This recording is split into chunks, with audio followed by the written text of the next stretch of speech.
once you get into that glitz and glam, there's a lot of work that goes into making things shine.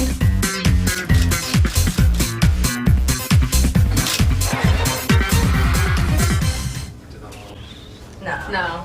Leather. Love that.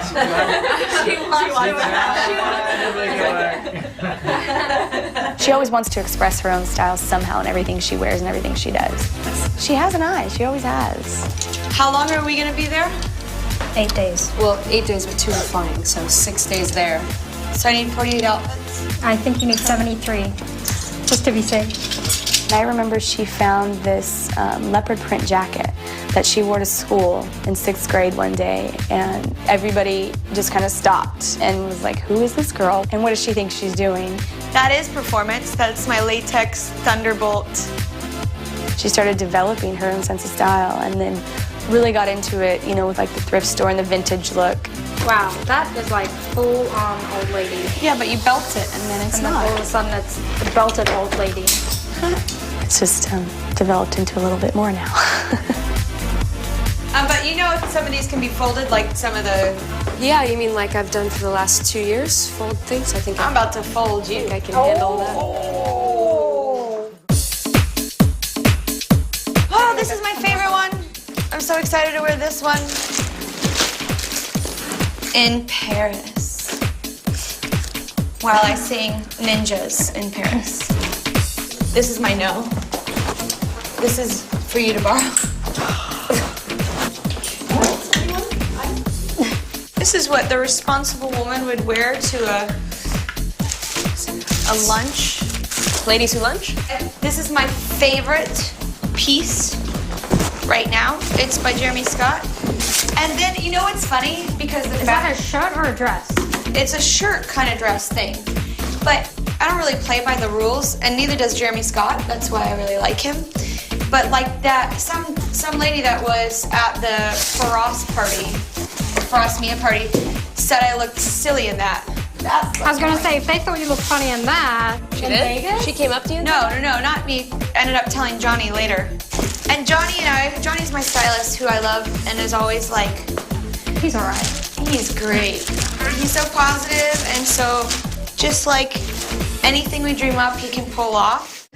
She's unpredictable now with fashion, which is cool, because sometimes she's silly, and sometimes she's chic, and sometimes she's wearing a designer, and sometimes she's wearing a ham sandwich, you know, or an ice cream cone. We have her cat suit. Everything in Katy land needs to be crystallized, so we got the kiss the girl moment.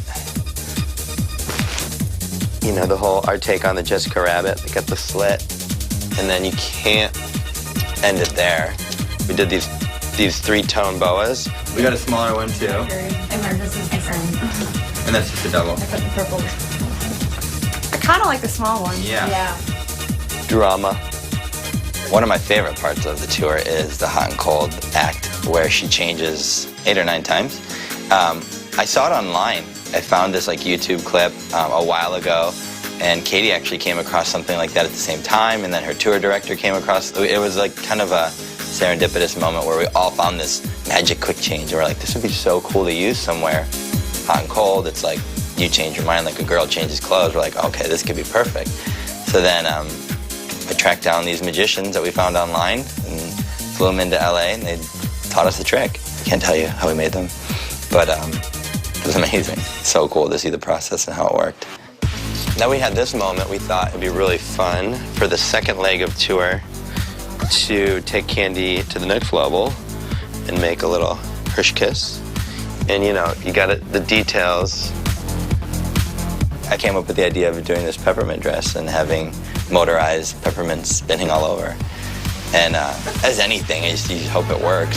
There's been times where she's bumped off the peppermint, but you know, it happens. But yeah, it was cool. Conceiving that was amazing. And seeing it on stage for that first time when she did it, and clicking the switch on her hip, and then, you know, and everyone's reactions. I always watch the shows in the audience, and I just love seeing people's reactions when they see her costume for the first time. I had to like glue all this leather on and do all these crystals because it had to look like, you know, cakes. These are her personal slippers in life, because if it doesn't have crystals, it has to have kittens. The one thing that Katy always did fight for was the way she looked. She's very creative, and I think being where she's at now, she's obviously exposed to a lot more, but her style is her own, and she's very opinionated. You can kind of tell the difference between someone who's creative and has a voice very quickly. Just from her fashion alone, it was very easy for me to tell that this girl was some kind of artist. Not being exposed to all of pop culture helped me to have a bigger imagination to create something, because I wasn't borrowing influences. I didn't know what was happening in style. So I created my own kind of universe.